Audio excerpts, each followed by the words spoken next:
What's up, y'all? Welcome in to another edition of the new Phillip Jordan podcast. I am Phillip Jordan. Check me out over at the Auburn Wire. We'll cover all things Auburn athletics, and also part of Dothan United Soccer, where I am the video board operator, doing that as well this season.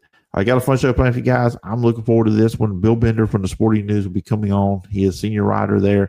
We're going to be jumping into college football stuff. You know, when Bill comes on, we're going to dive into it. It's going to be a fun conversation. We get into this. Last week, the AFCA pretty much recommended a 2014 playoff. The coaches coming out of that, and there's been commissioners and coaches and other people that have been really pushing this 2014 playoff, especially the Big Ten. The SEC is kind of on the opposite side of that. I think they're more on the 16-team side of things. If you had to expand, I would go 16. I don't think we need more teams making the playoff because I'm just worried right now that you're going to really, in my opinion, devalue the regular season, because the thing that has made college football special and different from the NFL is that the regular season has so much weight, and the more teams we add to the postseason, the more and more that is not going to be the case. So that has just been something that I have really struggled with this and worried about the direction that this sport is going. Is it going too much to look like the NFL? And look, I'm a big NFL fan. We're going to have an NFL guest on the show later on in the week, one I'm really looking forward to talking to, someone I've never talked to before, and one of my favorites out there. And that is Aaron Nagler of Chiefs Head TV, and you check him out on Packers Daily on YouTube on that channel. And I'll talk NFL with him later on in the week. So I'm not an anti-NFL person, but it's always been nice that the two are different. But now with the more teams making the playoffs, and then you just get NIL, transfer portal, all that other stuff that's been going on, the game is not the same. Look, I'm not against players getting money. People know me. I'm not against that. I'm more against the transfer portal than I am that. And I'm not against guys being able to transfer, but there's too many transfers. I mean, you get guys playing for 4 or 5 teams in their career, and I don't know. There needs to be a limit on that. And I've said this. Look, let's call it what it is. This is pro football now. This is pro athletics when you look at college basketball too as well. And when we look at it from that standpoint, let's put somehow, I don't know if you want to call them contracts or what, a 3-year deal or something on these players where they have to stay at one place. And I've listened to Jason Campbell, former Auburn quarterback's podcast before, and he mentions this several times. And he talks about how with him and Carnell Williams and Ronnie Brown, they're guys, you know, they have these reunions. You come back, celebrate a championship team 20, 30 years down the road, your guys, teams you played for and played with for 3 to 4 years, a group. You're not going to have that anymore in college football and college basketball because there's so much movement going on. So that's one thing I would kind of stick with that. But back on this 2014 playoff thing, they want to get rid of conference championship games, which I kind of feel like that's where we're headed with this anyways. I look at Georgia. The last 2 years they've won the SEC title. Nothing really show for it. Now, I'll say this. The first year they beat Texas, but remember, Carson Beck got hurt in that game. Gunnar Stockton, gutsy performance in the second half against Texas. But then in his first career start, playing Notre Dame in the playoff. And they got beat. And of course, Notre Dame was very close. They were very competitive against Ohio State in the national championship game, got there, beat Penn State on the way. Then you also look at the next year of Georgia, this past year, they play Ole Miss. Ole Miss got hot, fourth quarter, great game. Trinidad Chambliss played great football, and they lose that one. So with Georgia, they've won the SEC title, but nobody talks about it. No one talks about it, really, that Georgia is the 2-time defending SEC champion. The conference runs through Georgia. Texas has not proven they can beat Georgia. And as good as Texas is probably or could be this upcoming football season, Steve Sarkisian has not proven he can beat Kirby Smart. So that's one thing out there too. So the SEC runs through Georgia, but I don't think people are talking about that because it's all about the success you have in the college football playoff that matters. So getting rid of conference championship games. Now, Greg Sankey did talk this week too about that, winning a championship on the field versus having percentages and stuff like that. So he seems, just by his comments, that he's still a proponent of the SEC championship game, which a lot of money is made with that game, a lot of sponsorship. It's well attended every time. It doesn't matter who is in that game. And they still have contracts. And he brought that up. You still have contracts with Atlanta, with the stadium there in Atlanta. So I don't think that's going to go away anytime soon. Some of the stuff, I don't know if it's going to be happening here soon. We're still going to have the 12-team playoff that's coming up year as well. And if you're going to go one way, go 16. And I'm with the SEC on this one because then you get, on-site games. And I've felt like, and I'll mention this with my conversation with Bill that I'm about to play for you guys, that I think it's just bad, or I feel bad for the top 4 seeds because they do not get to enjoy playing a home playoff game because it's just in the first round. Those teams have buys. When they come into the quarterfinals, they're playing at a neutral site. I've always felt that they should get a taste of that, the home field. I feel like with college football, the playoffs should be, the first 2 rounds should be at the home sites, at the stadiums, on campus. Then we get to semifinals, and then we get to the national championship game. Okay, play those at a neutral site, but play the first 2 rounds there because you would get a whole nother round with this 24-team thing, which is really what the Big Ten wants. All would be at-large selection by the college football playoff rankings. The SEC, the one they favor, the 16-team, is a 5+11 model. Your top 5 conference champions, and then you got the 11 at-large bids there. So it's interesting. It's constant conversation of where the sport is going, good or bad, however you feel about it. But we shall see what's going on. I mean, this is going to be a topic for a while. It's going to be a topic during the season. It's going to be a topic this summer at the media days with Big Ten, SEC, all of them. They're all going to be talking about this since it's such a big and important topic when it comes to the future of college football. And look, we just had the college basketball, the NCAA tournament now going from 68 to 76. I'm against it. I mean, was anybody saying, we need 8 more teams in the NCAA tournament? No. And I know it doesn't really extend it from a week standpoint. They're going to just play, instead of playing 2 games over 2 days, you'll play 12. You'll play 6 and 6, basically, the way they'll do it there. So I don't know. You don't need more. Again, a lot of people out there don't watch college basketball throughout the season anyways. And then the more you add to that, the less and less we're going to see of that too as well. All right, that's enough of me rambling on. Real quickly, find the podcast, Apple Podcasts, Spotify, wherever you check out podcasts, over on the Phillip Jordan Sports YouTube channel. Please subscribe to that channel. You'll have videos and interviews and stuff like that over there as well. And you can always email me at phillipjordanmedia@gmail.com. And please follow me on social media, especially on X at PJordanSports. We'd love to talk to you over there. All right, so here's my conversation with Bill Bender from the Sporting News. All right, joining me on the show today is Bill Bender, senior writer at Sporting News. Always thrilled to get to have Bill on the show, talk all things college football. And Bill, appreciate you coming on. I mean, it's been a quiet college football offseason like normal, right? Yeah, right. You're a bad liar, Phillip. It'll be there's always something going on, always a talking point, always a controversy. That's what these next couple months are for. It's kind of talking season, as you well know, and there's plenty to talk about. Yeah, absolutely. Especially that time between we're done with spring games. Now we're just waiting on media days, and I know you'll have the SEC spring meetings coming up in June and all that stuff. So plenty to talk about. And some coaches kind of gave us some talk about last week, and where it looks like they are recommending a 2014 playoff. And I read your article over at the Sporting News. Obviously, with that, if people haven't checked out, I really recommend to do so.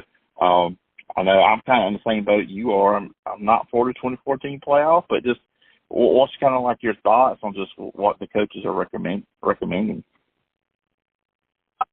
I think in general, it's one of those deals where 24 teams to me is not a good idea, but I think we're being pushed into 24 teams on a constant basis where they're going to go to it eventually. If not, but why wouldn't we try 16 first?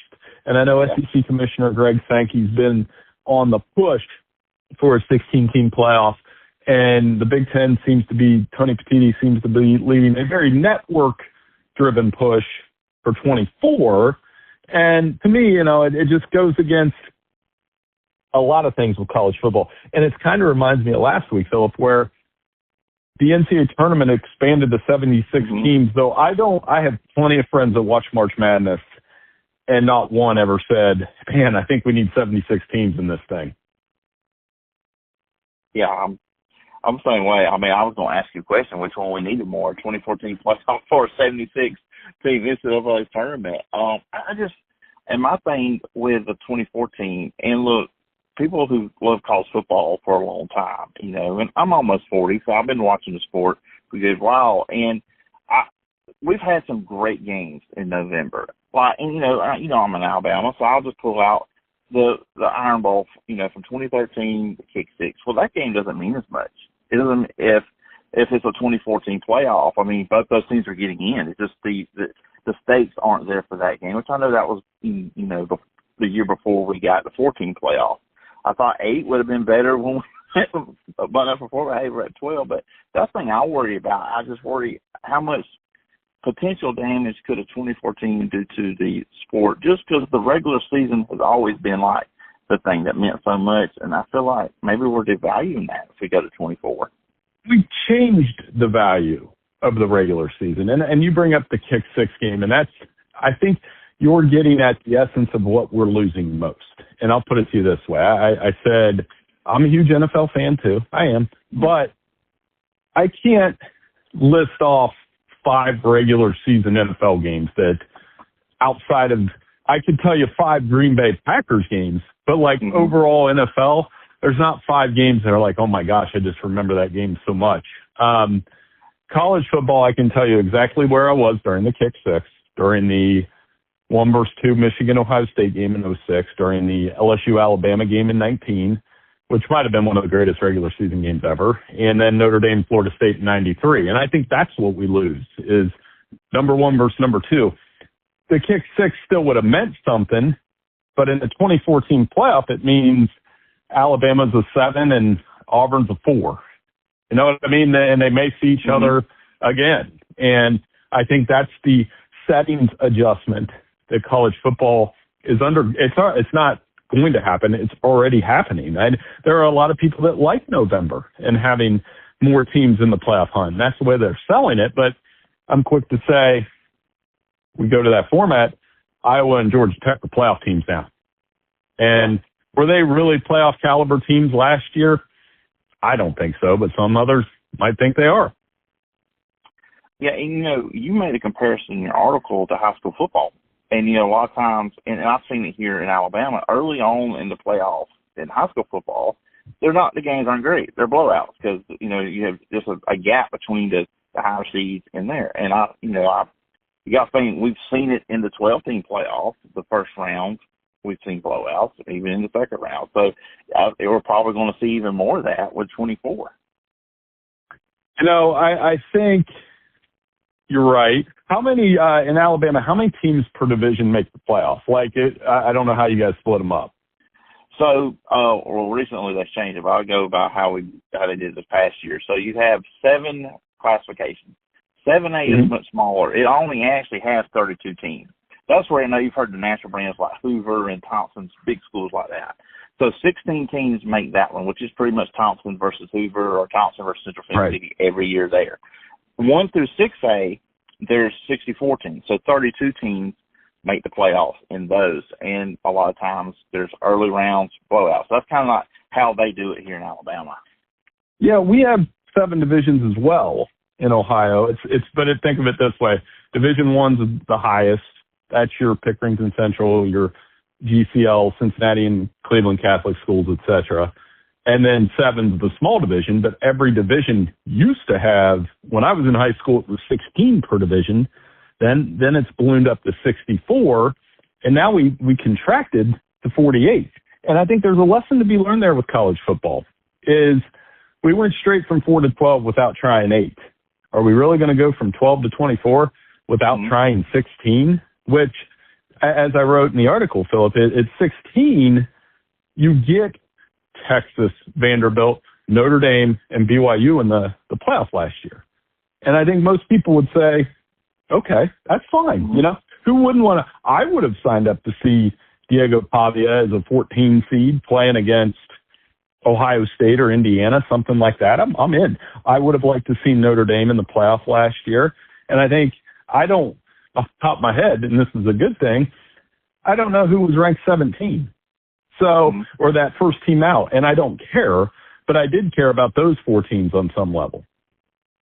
Yeah, that Notre Dame team, it would have just been fun to see what they could have done, because they were obviously one of the, they felt like one of the top teams, especially when they were playing in the year last year. Now, you just talk about stuff you liked, and I'm kind of in agreement with you. Now, I cannot stand, it's weird, you should not get off weeks between rounds. We don't see that in the NFL. You get rewarded with a bye week because you had a really good year, not just because, the scheduling and everything. But the conference championship is going away. I think that's been something that's been talked about a lot, and it seems like you're on the side of getting rid of those. And I am, but I'm also in Big Ten country where I didn't grow up with them. So I don't need Wisconsin. I talk about years where Wisconsin and Ohio State split a Big Ten championship. And we all survived up here, strangely enough. I also understand the part of the country you're in and how much it's ingrained into the conference. You guys are the first to do it. It's a huge deal to win an SEC championship. I've been to those games. The environments are amazing, and they take it very, very, very seriously. But in this format, the more college football playoff teams we add, the more you're at. I think part of it is you're just adding another game, and a big part of this case study to me is that Georgia has won the SEC championship 2 years in a row, and they've been bounced out of the college football playoff immediately. And there are reasons for that beyond rest versus rust. I mean, they didn't play well against Notre Dame, and last year, the fourth quarter, Ole Miss just simply got them. So I think it is definitely worth a conversation, and I'm on the side of getting rid of them.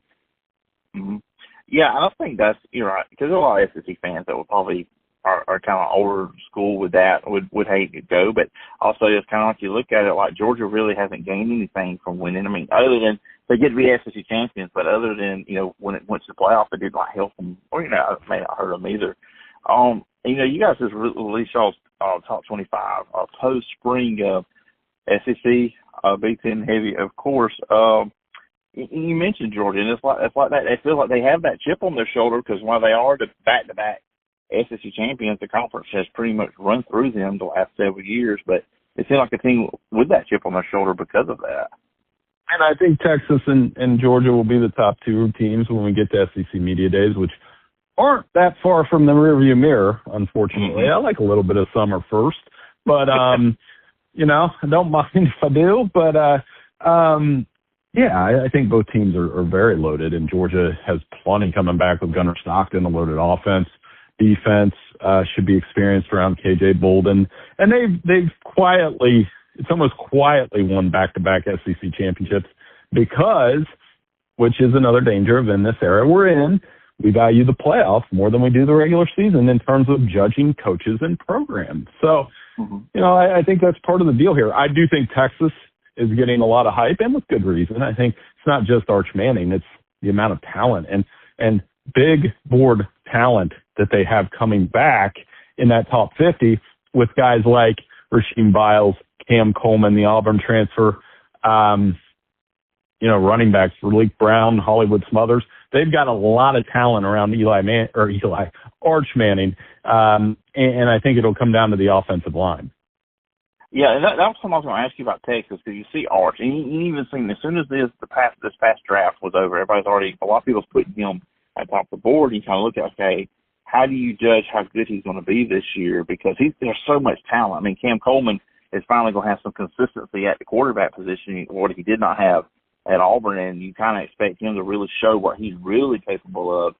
But he's got all that talent around him. But do you see Arch as that guy at quarterback that could be the top overall pick in the NFL draft next year? I do, and I think I've been kind of, not pat myself on the back here, but I've been pretty on point with my Arch evaluation through the whole thing. I never thought at any point he was going to transfer.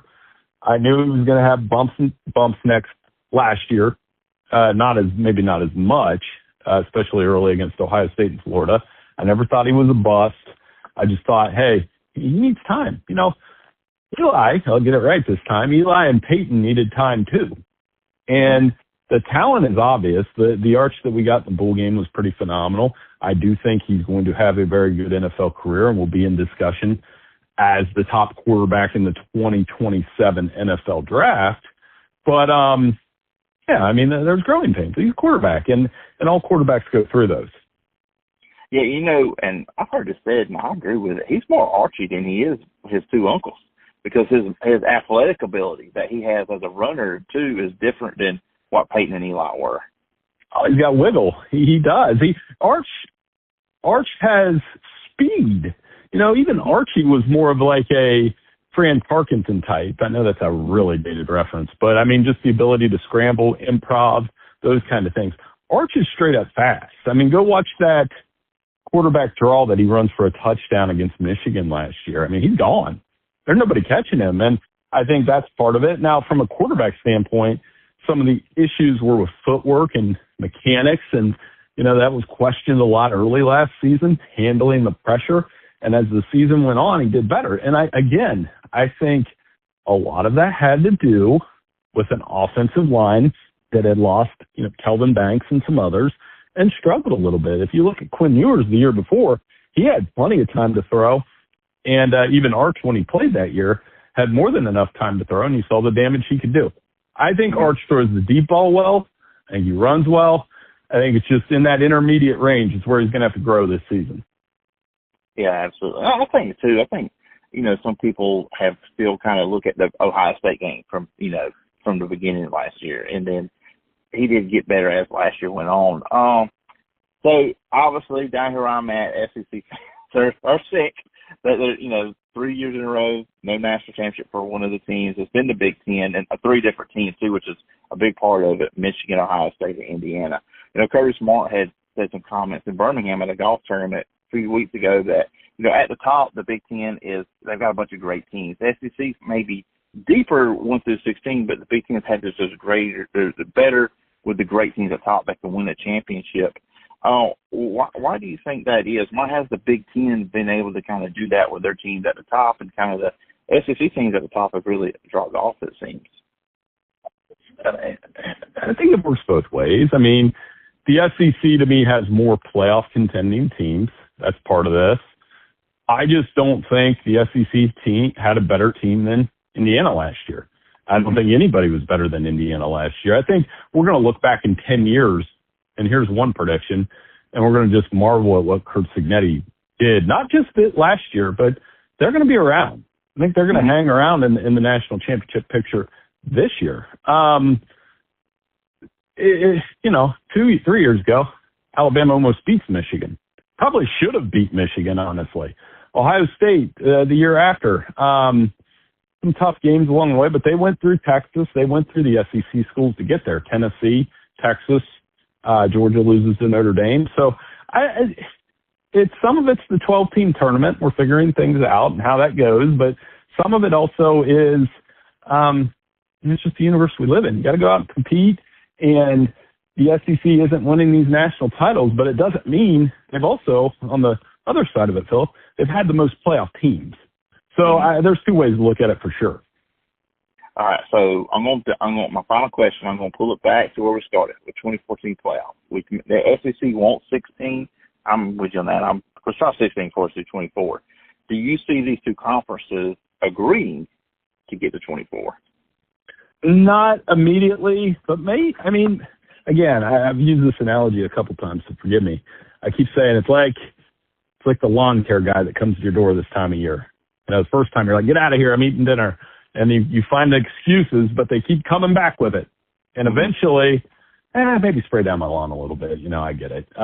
And I think that's what's going on here is they keep harping on the 24-teamer to the point that they're trying to get us to buy it. And eventually we will. And I just see it coming down the horizon. I really do hope we try 16 first. I've always thought 16, first 2 rounds on campus. Everybody gets in that really should get in. Now, when you get to 24, and there's some, I hate to say it, but there is some football fatigue when you're forcing things, in there. And I think we're forcing the 2014 playoff a little too much. Yeah, and I'll let you know this. I've always thought that it was, you got these teams that get the top 4 seeds, they should be rewarded with a home game, but they haven't been, and that's kind of always been when I thought about, like, those 4 teams would love to have a home playoff game, but they don't get it because they get the byes, and then in the quarterfinals, they're in a bowl side, I agree with that too. And I think, you get into these games, you want the postseason to have value and merit. And now the allure of the 2014 playoff is it'll have a March Madness feel to it. November will still be fun, but you'll have teams rest starters.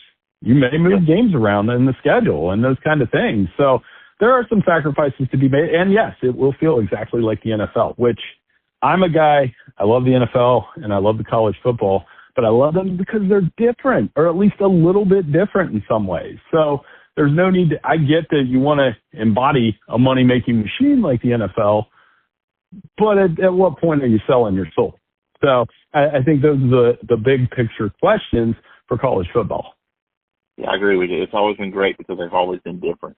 We don't want both of them to hit the same. And it's been a lot of fun having you on. I kept you probably a minute or two longer than I thought I would. But it's been fun. I knew we were going to have a fun conversation talking about the 2014 deal and SEC, Big Ten stuff as well. But for listeners and viewers, they want to check out online. Where can they find you?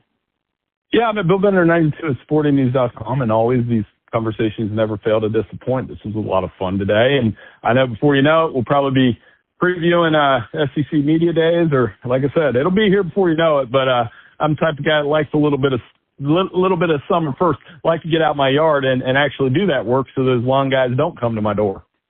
There you go.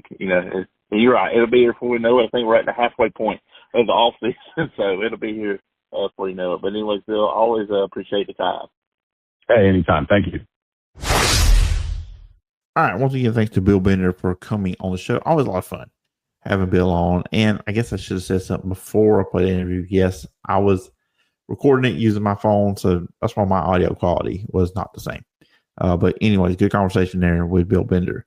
And that's going to do it for this edition of the show. Be back later on in the week, scheduled to have Aaron Nagler from Cheesehead TV and Packers Daily. We're going to jump into the Green Bay Packers and also talk about his career covering the team. He's been covering the Packers for a very long time. One of the best out there covering that team.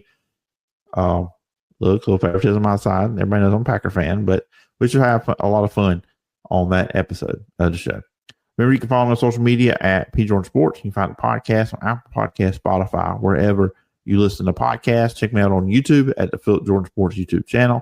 You can always email me at philipjordanmedia@gmail.com. Hope everybody has a great early part of the week, and I'll talk to you on Thursday. Till next time.